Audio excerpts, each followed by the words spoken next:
Bonjour à tous, bienvenue sur ma chaîne Grand Club FCB. Si vous êtes nouveau sur ma chaîne, n'hésitez pas à vous abonner.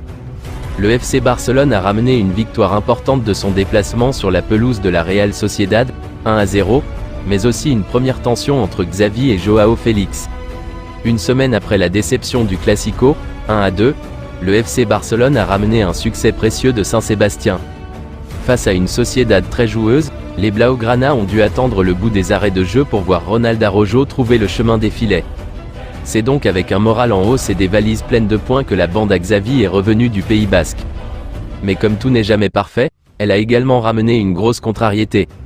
En effet, Joao Félix n'a pas caché sa colère au moment de son remplacement, à la 69e minute. Le Portugais est ensuite resté prostré sur le banc, le visage fermé. Il n'a pas digéré d'être sorti par Xavi alors que le score est de 0-0 et il semble également agacé par sa période de moins bien, lui qui n'a plus marqué depuis le 16 septembre. L'attaquant sait que pour espérer voir le Barça le conserver en juin, il va devoir faire preuve de continuité dans ses performances, son gros point faible depuis le début de sa carrière. D'où sa frustration à sa sortie hier. Cela devrait entraîner une mise au point avec Xavi, qui lui a systématiquement fait confiance depuis son arrivée, et peut-être une réaction dès mardi contre Donetsk. Le Classico nous a fait plus de mal que je ne pensais. Je suis convaincu qu'on ne peut pas faire pire que ce qu'on a vu en première mi-temps. Il faut être autocritique, ils ont été meilleurs que nous et je le dis. Ça reste une victoire clé après un Classico qui nous a affectés, a-t-il affirmé en conférence de presse. Le Classico nous a fait plus de mal que je ne pensais. Les 25 premières minutes sont juste inacceptables. Aujourd'hui, j'ai eu la sensation contraire à la semaine passée. On n'a pas fait un bon match, ils nous ont imposé une intensité en première mi-temps et il faut être autocritique.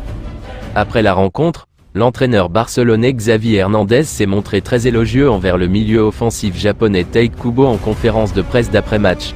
Pour lui, le joueur de 22 ans possède un avenir très prometteur. Croyez-moi, Kubo est un joueur de classe mondiale. Avec et sans ballon, il est au plus haut niveau. Il marque des buts et fournit des passes décisives, a-t-il lancé. Des propos qui devraient faire plaisir à l'intéressé. S'il ne s'est pas montré décisif ce samedi soir face au FC Barcelone, Takefusa Kubo réalise toutefois un début de saison séduisant avec la Real Sociedad. Le japonais s'impose comme le facteur X de cet effectif basque.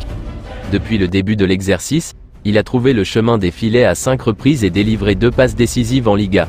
Sur la scène européenne, il démontre également ses qualités en sortant des prestations intéressantes.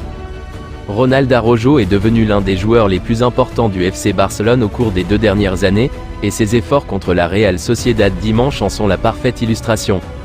Le défenseur uruguayen a marqué de la tête à la 93e minute, pour assurer une victoire écrasante aux Catalans et leur permettre d'engranger les 3 points dont ils avaient tant besoin.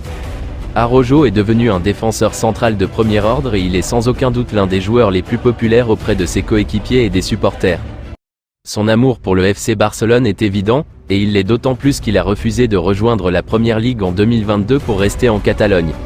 Araujo est en passe de devenir un héros culte à Barcelone et, s'il reste au club pour la majeure partie de sa carrière, il finira par faire partie de la même conversation que des joueurs comme Gérard Piqué et Carles Puyol. Je vous remercie d'avoir regardé ma vidéo, n'hésitez pas à vous abonner pour plus de contenu similaire.